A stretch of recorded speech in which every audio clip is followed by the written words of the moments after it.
Hey everybody, welcome to Online Church. I am so thrilled that you are joining us today. We are hopping back into our series, The Most Excellent Way.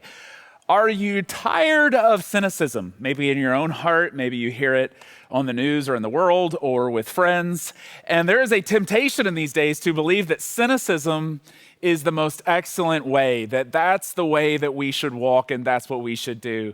And the scriptures are going to remind us today, Paul's going to remind us in 1 Corinthians chapter 13 that it's not, that love is the most excellent way. We're going to continue our series. We're going to worship together. We have a few announcements and we'll see you in just a few moments. There's a song in my soul, and I feel it stirring in me. This I know for sure, that your love is like a flood, and your mercy never ending. I give my song to you. There's a joy in my soul, and it rises like the morning. This I know for sure, that your grace is enough, and your promise never breaking. I give my song to you. For all of your goodness is like a well running over. Oh, my soul, it sings for you. For all of your goodness, I will love you forever. Oh, my songs I'll sing for you. Yes, all my songs I'll sing for you. There's a hope in my heart, burning bright in the darkness.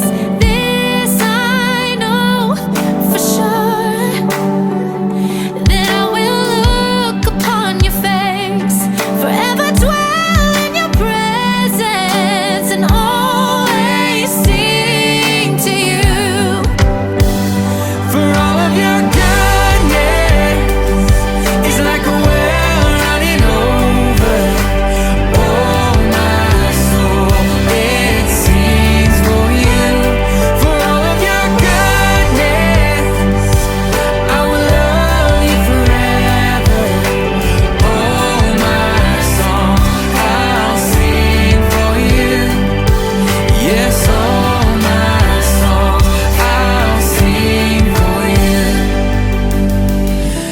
Let my life be to you a symphony, singing out holy, holy. All my days, every single breath I breathe, singing out holy, holy. Let my life be to you a symphony, singing out holy, holy. In all my days, every single breath I breathe, singing out holy. You are holy. For all of your goodness is like a well running over. Oh, my soul, it sings for you. For all of your goodness, I will love you forever. Oh, my song, I'll sing for you. Yes, all my songs I'll sing for you. Yes, all my songs I'll sing for you.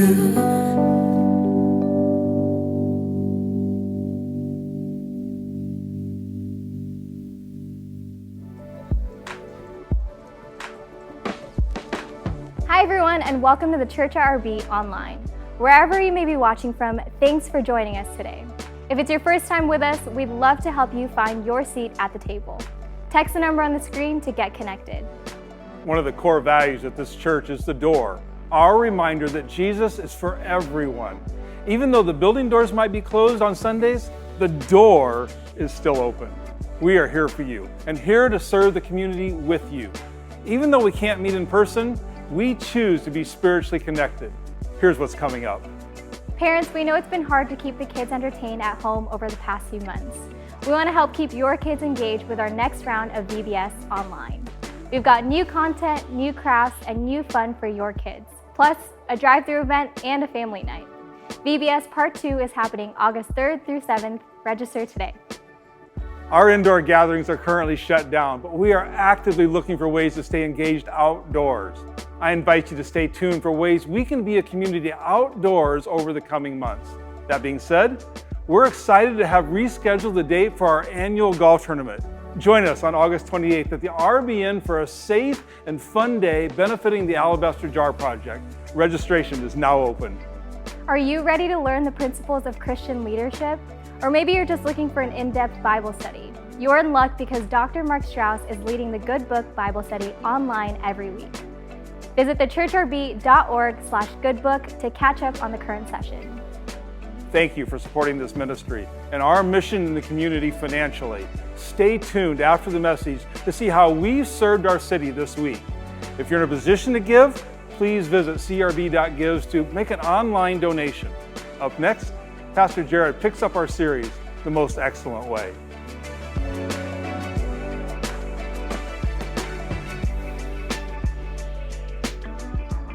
Hey everybody, a couple of weeks ago, I made a terrible mistake. I walked into the front door of my house coming home from the grocery store, and I had one bottle of Hubert's lemonade. And the problem's not Hubert's lemonade. If you know what Hubert's lemonade is, you know it's actually incredible. The problem is I had one bottle of Hubert's lemonade, and I have 3 boys. You can see where this story is going. In my house, and this is probably true if you have more than one child that currently lives with you, if you don't have 3 of the thing that you're bringing in the door, you might as well not bring anything at all, because what will immediately ensue is a fight over the Hubert's lemonade, which is exactly what happened. You have noticed this about children. They are incredible at keeping a record of wrongs. It's like this little gift. They're constantly keeping score. My middle child is especially good at this. I don't know if this is some kind of middle child thing, but a few weeks ago, he came to me and says, "Dad, why or how come in the old house, which was 4 years ago, by the way, when he was 2 years old, did you give Dane, his older brother, the treat and not me?" Kids are experts in keeping a record of wrongs. You've probably seen this on Christmas morning, or you remember this when you were a child on Christmas morning. I've certainly seen this with my kids several times. They come into the living room on Christmas morning. They count 4 presents for their brother. They count 3 for themselves. It's Christmas morning, for crying out loud, and they're stomping their foot, keeping a record. Why do I only have 3 presents and they have 4? On more than one occasion, I have had to give the explanation. Not all presents are of equal value, but kids are experts in keeping records of wrongs. They're constantly keeping score. Now, when you hear that, and there's an optimistic side of me that says, well, one day they'll just sort of grow out of that. And that sounds nice, but it's not exactly true, is it? You know plenty of adults. You've worked with plenty of people. You've seen this in traffic. Adults are experts as well, quite often, at keeping records of wrongs. And here's what we're going to explore together today. What's true in the physical world, that you grow, you change, you're born and you grow, is not necessarily true in the spiritual world. That you can't look at somebody and say, well, when did you become good at love? Well, when I hit about 5'2", that's when that really kicked in. You actually, when it comes to the spiritual realm, which love is a fruit of the Spirit. It's something that comes through our relationship with Jesus. When we want to be good at love, and this is what we're going to explore together today, we have to cultivate, we have to spend time nurturing and growing that in our life and in our soul. It doesn't, just like when it comes to physical growth, you didn't have to put a whole lot of work into being 6'2". You have to put a whole lot of work into being 5'8", but when it comes to growth in terms of love, well, that actually takes some cultivation. And what we've been exploring over the last few weeks is that love is the most excellent way. And Paul, in 1 Corinthians chapter 13, a letter to the church at Corinth before it was recited at weddings, is very specific. He's going to tell you what love is. He essentially gives you sort of a litmus test or acid test of how to determine in your life if you have love. And then he is going to tell you, sort of a surprise here, exactly what you need to do to be a person who grows and evolves in your love for others. If you have a Bible, turn with me to 1 Corinthians chapter 13. If you don't have a Bible, that's okay. I brought my TV in from home. 1 Corinthians chapter 13. Now, we've been looking at this over the last few weeks, and honestly, there's so much in this passage, I could really talk about it for 52 weeks out of the year. But I want to go back to this passage. We've been exploring it, but there's so much in here. It's just a jam-packed suitcase, and so we're kind of looking through and digging through some of the jewels that are in this passage. 1 Corinthians chapter 13, starting in verse 4. This is Paul talking about love. He says this, that love is patient. Love is kind. It does not envy. So he's giving you here essentially the acid test. It does not boast. It is not proud. Ask yourself these questions. If you would consider yourself today, well, I'm a loving person. Paul says, well, hold this up to yourself. Is this true? Are you patient? Are you kind? It does not envy. It does not boast. And the reason he's saying all this is because these were all problems in the Corinthian church. He goes on to say, it is not proud. It does not dishonor others. It is not self-seeking, which was a huge issue for the Corinthian church. I'll talk about that in a moment. He says, it is not easily angered. It keeps no record of wrongs. It's not keeping score of Hubert's lemonade. Love does not delight in evil, but he says it rejoices with the truth. You notice what he says there? He says, it's not self-seeking, which was the primary issue for the Corinthian church. And this is the challenge of love, because quite often we do things that people may look at and say, well, that was very loving, that was very kind. You gave money away, you helped somebody, but we did it for our own gain. A lot of the philosophical critics of Christianity in the 20th century, Nietzsche's an example of this. One of his primary contentions with Christians was, sure, they do some good things. They hope, they love, they're generous, but how do you know they're not doing it for selfish motives? And Paul's essentially saying the same thing to the Corinthian church. Sure, you've given money, sure, you've helped, but if you did it for your own gain, that people would look at you and say, wow, well done, John. Well, it ceased to be love. It is just a clang, a loud gong in that moment. It's not self-seeking. It ceases to be love if it's motivated by some gain for yourself. He goes on. And he says that love, it's truth-telling, it rejoices with the truth, but it's also patient and kind. There's a tension here. So it's not patient and kind to the degree that it allows other people to steamroll them without telling the truth. It's not truth-telling to the degree that you go through life saying, I am going to tell everybody exactly what the truth is because that's my spiritual gift. It's truth-speaking and it's patient and kind. It somehow holds those two together in a beautiful way. There's a tension that's there. And this, verse 4 through 6, is kind of like Love 101. This is kind of the basics. It's kind of the pre-calculus version, kind of the introduction to love. And then in verse 7, he's going to say something that when you read it, if this was read at your wedding, verse 7, and you as the bride or groom did not object, it was because you were not paying attention. Because when you read verse 7, verse 4, 5, and 6, you go, okay, I'm with you, Paul. Verse 7 is impossible. You go, how in the world are you supposed to do that? Notice what he says in verse 7 about the nature of love. This is where you get into calculus kind of love, for the lack of a better example. He says, it always protects. Love does. Always. It always trusts. It always hopes. Are you keeping score at home? I am 0 for 3. It always perseveres. Now, if you're honest with yourself, when you hear that, you go, that's not even a good idea. That's ignorant. That's impossible. You know what? That's gullible.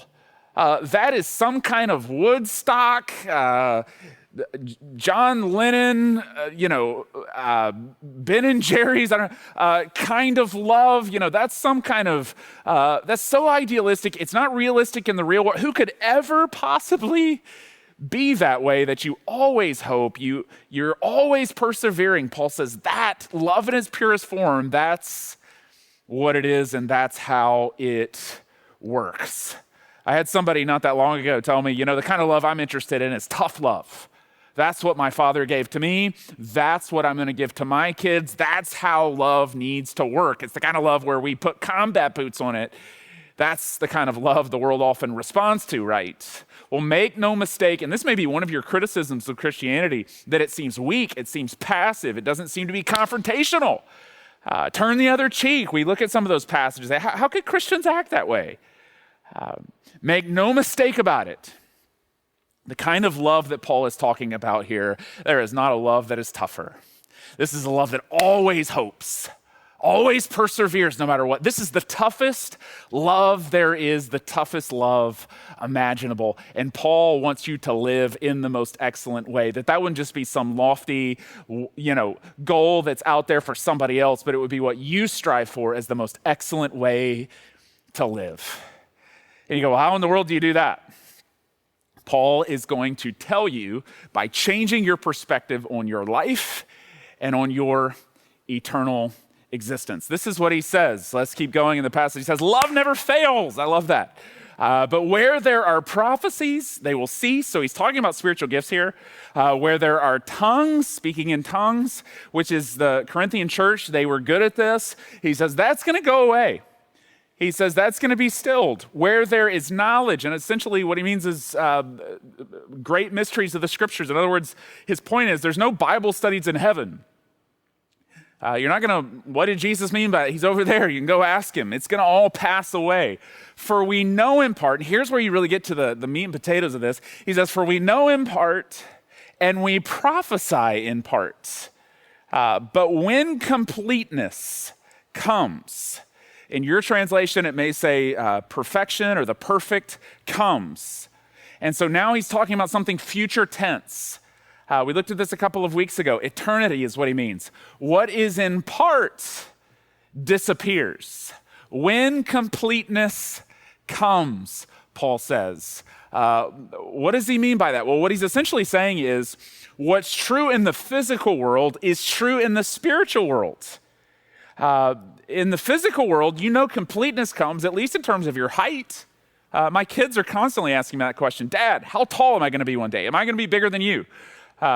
Which unfortunately, according to their doctors, the answer is yes. But they want to know because they look up and they see around adults, these long-legged creatures walking. Am I going to be like one of them one day? Because right now they only see in part. They want to know when is completeness going to come? And in the physical realm, to a certain extent, that comes. And here's Paul's point. In the eternal realm and the spiritual realm, when it comes to the things that are spiritual, love, joy, peace, patience, kindness, one day completeness will come. One day, you are not going to understand love through your broken heart. You're not going to love through your broken heart. You're not going to be patient in a world where time exists. All those things, Paul says it this way in Philippians chapter 1, verse 3. He says, you are being carried to completion. You're on a journey today. And there comes a moment on the other side of eternity where you experience completion. Now, this word completeness that he uses, we kind of read over that. Well, that sounds nice. But for the audience that originally read this in the Greek in Corinth, it has echoes of Aristotle.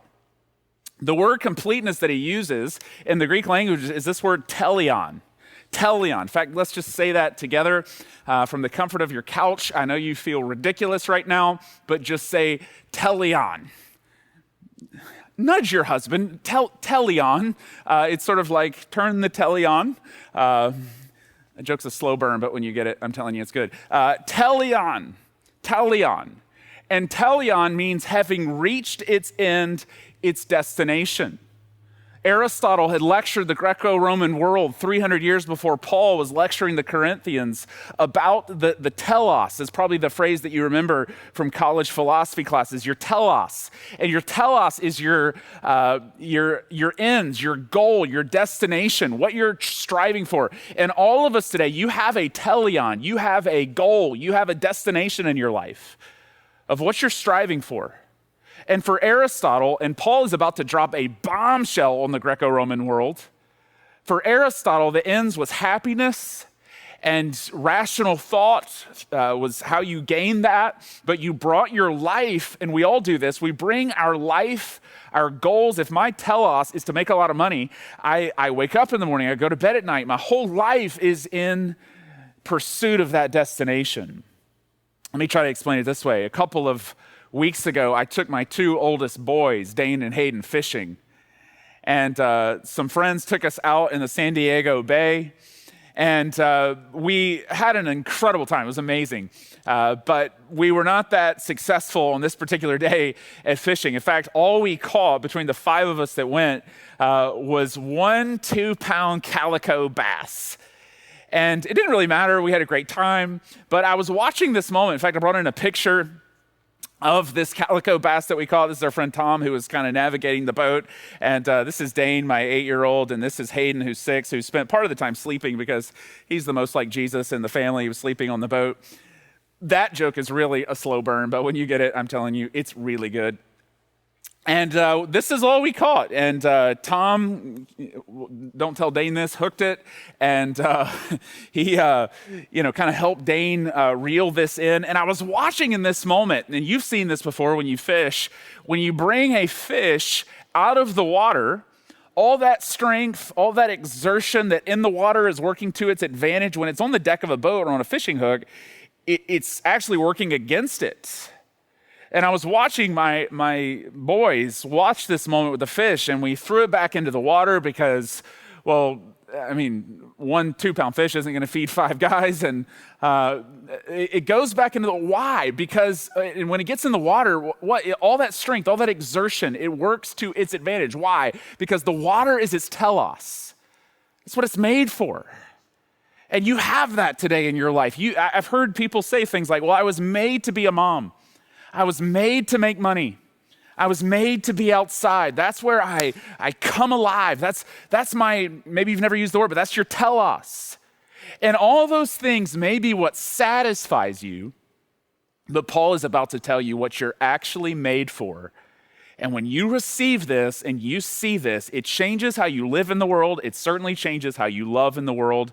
And it is the only way to really understand the most excellent way to live. He's about to tell you what the telos, he's dropping a bomb on the Greco-Roman world to say, this is what you're made for. Notice what he says in the next part. He says, when I was a child, I talked like a child. I thought like a child. So he's talking about this evolution that happens. I reasoned like a child when I became a man, he says. I put the ways of childhood behind me. So some growth has taken place here. But he goes on. For now, we see only a reflection as in a mirror. So his man self. Then, so now he's in the future tense. There is coming a day in eternity, forever. We shall see, what's the phrase here? Face to face. Now I know in part. Then in heaven, eternity, your eternal self, I shall know fully, even as I am fully known. Do you catch that? The audience certainly would have picked up on this. We kind of read over it, but he's saying, this is your telos. This is what you were made for, to be face to face with Jesus Christ. And in that moment, when you stand face to face with Jesus in eternal glory, you will know in that moment that is what you are made for. Live your life in alignment with that moment, know fully in this moment. We kind of read over that and say, well, maybe even at funerals, we kind of, give a nod to that and say when somebody passes away, well, they're standing before Jesus and they're getting a well done, my good and faithful servant, as if we kind of get an attaboy from Jesus and then we go get our mansion. That's kind of how we think about it. But what Paul is telling you here is something that the early church certainly understood this, that there is a face-to-face encounter that comes in your eternal existence. This life is a mist, it's a blip. And your eternal destination, your telos, is that you will stand face to face with Jesus. This is what David longs for in the Psalms, Psalm 16, Psalm 17. He talks about this all the time, that he wants to see God face to face because he knows in this life that is what he is ultimately made for. And that moment when you see God face to face, you will know in that moment what you have never known in this life, that you are fully loved. And you will see in the face of Jesus in that moment a smile that you have looked for, if you're honest, in all other smiles in this world. You will see in the eyes of Jesus what you have looked for in all other eyes. You will hear words from the mouth of Jesus that you have longed to hear your whole life in all other words that have ever been spoken to you. And you will receive a kiss from the mouth of Jesus that you have looked for in all other kisses in this life. And whatever hasn't happened or been put together in your heart because maybe your mom, maybe your dad, maybe somewhere along the way, all you saw was a furrowed brow and heard an angry voice. All of that will melt away when you stand face to face with Jesus Christ. And Paul says that is what you were made for. And if you begin to see that, you will know in that moment when you stand face to face with Jesus, you are going to be like a calico bass that has been writhing on the deck of the world for 80, 90, how many ever years. And in that moment, it's going to be like a fish that's been thrown back into the Pacific saying, this is what I was made for the whole time. Face to face. He says, live your life knowing that's your telos, that's your destination. And if you do, it will change who you are, how you live, how you love in this world. If we forget this as Christians, we're going to love like everybody in this world loves. And you'll love in one of two ways. The first is you will love in a gullible way. You've seen this, maybe you've had this, I know I have, a heart shaped by gullibility. It's a heart that goes through, we may call this young love, we may call this puppy love. It's the kind of heart that goes through the world and is so trusting, it is so blind, and just loves anybody. And that's one way to love in this world. But typically, and this is certainly the tone of our day, what tends to happen is somewhere along the way we get injured, we get hurt.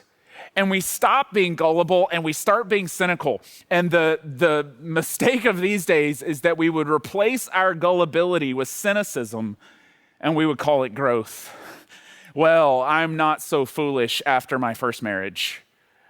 I'm not going to put my neck out like that again. And we become cynical, a heart shaped by cynicism, where we walk into every relationship, whether it's romantic, friendship, business, looking for an ROI.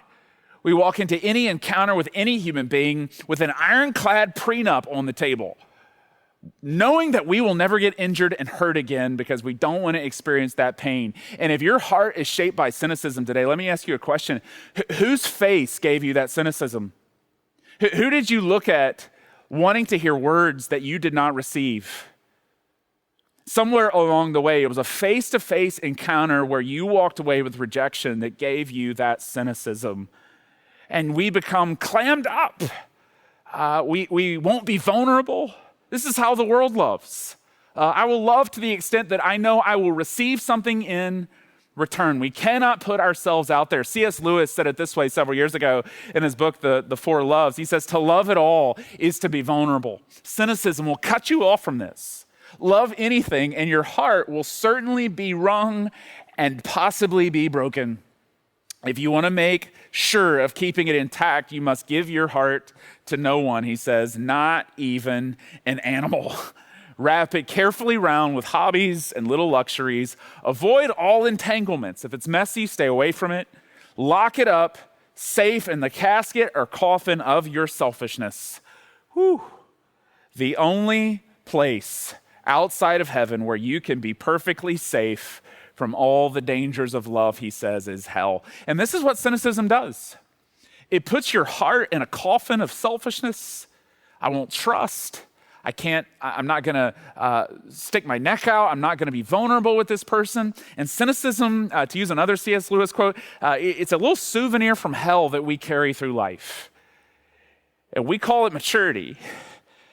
And the invitation of Paul is to have a heart that's not shaped by gullibility, is to have a heart that is not shaped by cynicism, but it is a heart that is shaped by glory, where you live and you love in this world, knowing that face to face, one day you come into an encounter with the resurrected Christ. The early church fathers called this the beatific vision, the visio Dei, that there will come a moment, and they live their life, this is the telos, that I will see face to face, and in that particular moment, whoever rejected me face to face, whatever I didn't get or gain in the words of a loved one, a parent, a child, a coworker, wherever I was looking for it, it will fade and it will be gone, because in the visio Dei, the beatific vision, face to face, live your life in light of that. Let that be your telos. And you will find yourself on the path of the most excellent way, living and loving in the world the way that you have been designed to live and to love. Right now, you know you're made for face-to-face. We experience this. Right now, think about how much we long for human connection face-to-face. Because you've probably said it, I'm not made for this. I'm not made to see people in part on glitchy Zoom calls. And I know a lot of people in the world talk about, well, is this just kind of the new normal? Are we just going to be sitting in our home offices on Zoom calls for the rest of eternity? I don't know, but I know for me, man, whenever they open this thing back up, I am going to be the first one at the concert. I can't wait to be face-to-face with people. I'm going to sprint into Petco Park and lick the railing at the first opportunity, because I want to be face-to-face. I want that encounter. And you feel off. You feel like you're not yourself without face-to-face encounters. I know I do. You're not made to see people in parts.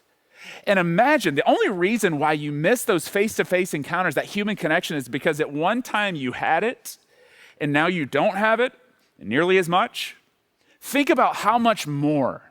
You just have never lost it, but how much more you were made for that divine connection, the visio Dei, to see into the face of Jesus.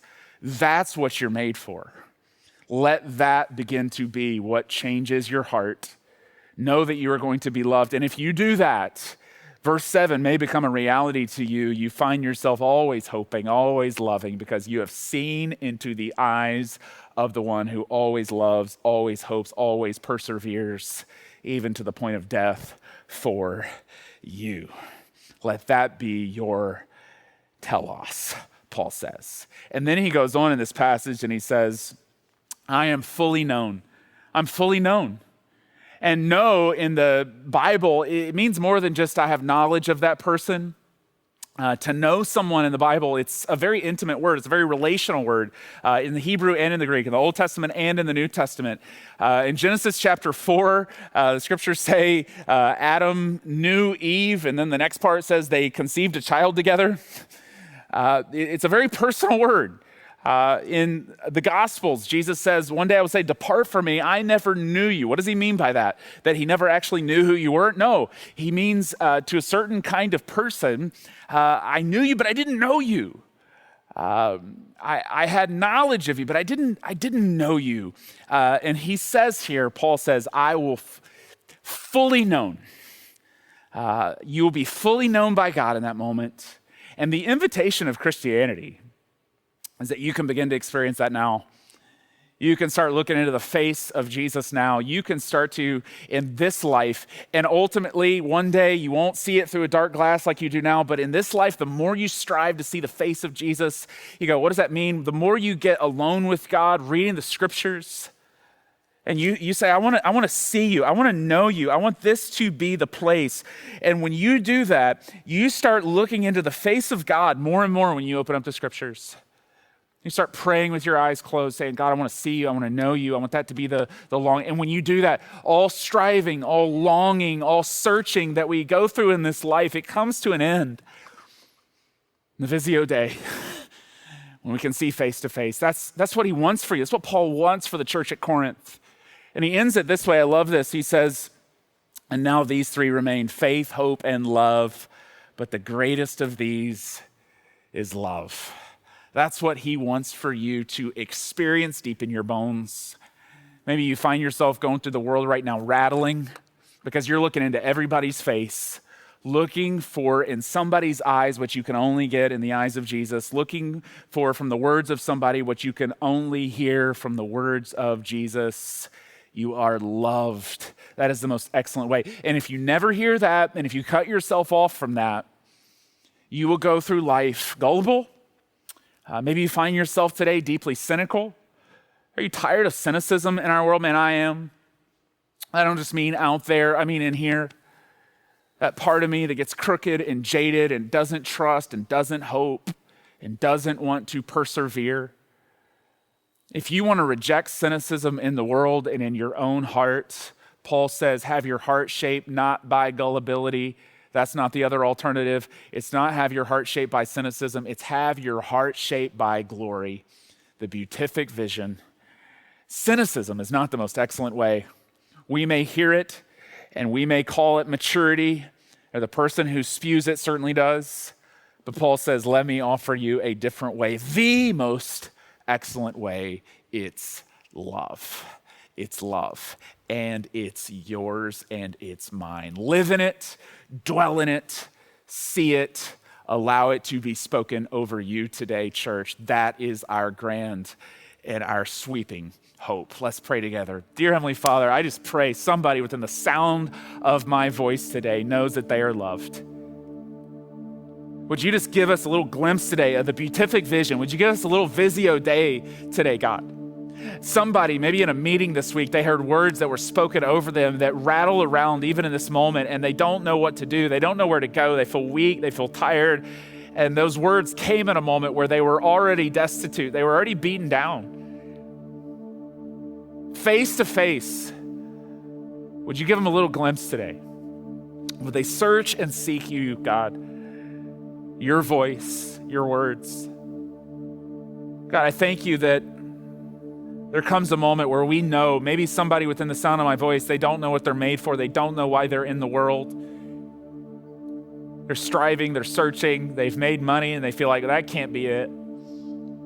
They've gotten married, that can't be what I'm made for. What am I made for? God, we are made face to face. Would you put that in our bloodstream today? Would you allow us to be the kind of church that first and foremost looks to you, your eyes, your words, sees in your face what we can't find in the face of others? And would it set our feet on the path of the most excellent way, love for our city, love for our neighbors? That's our hope today. And it's in Jesus' name that we pray, and all of God's children said, amen. Grace and peace, friends.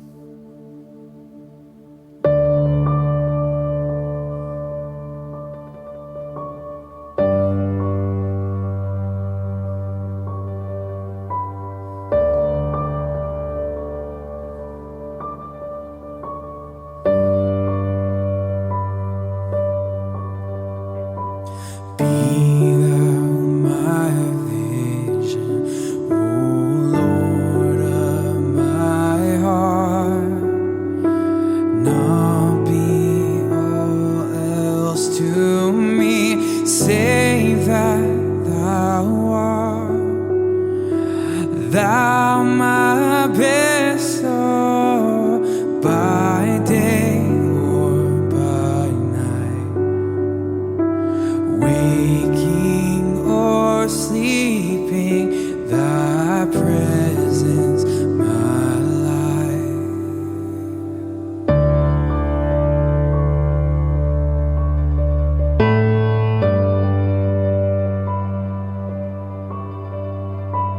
Riches I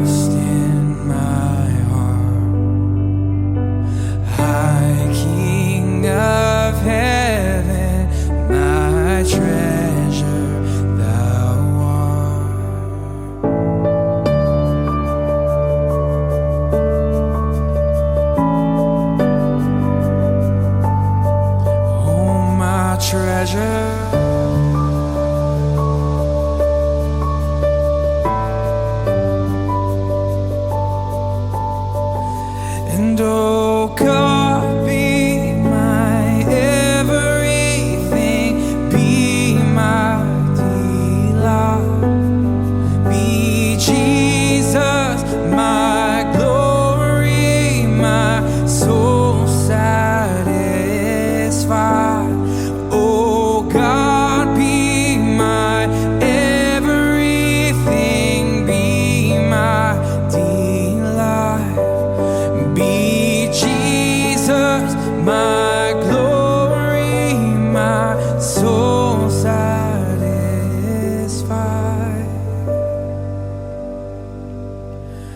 High King of heaven, my victory won. May I reach heaven's joy, oh bright heaven's sun. Heart of my own heart, whatever befall, still be my vision, O ruler of all.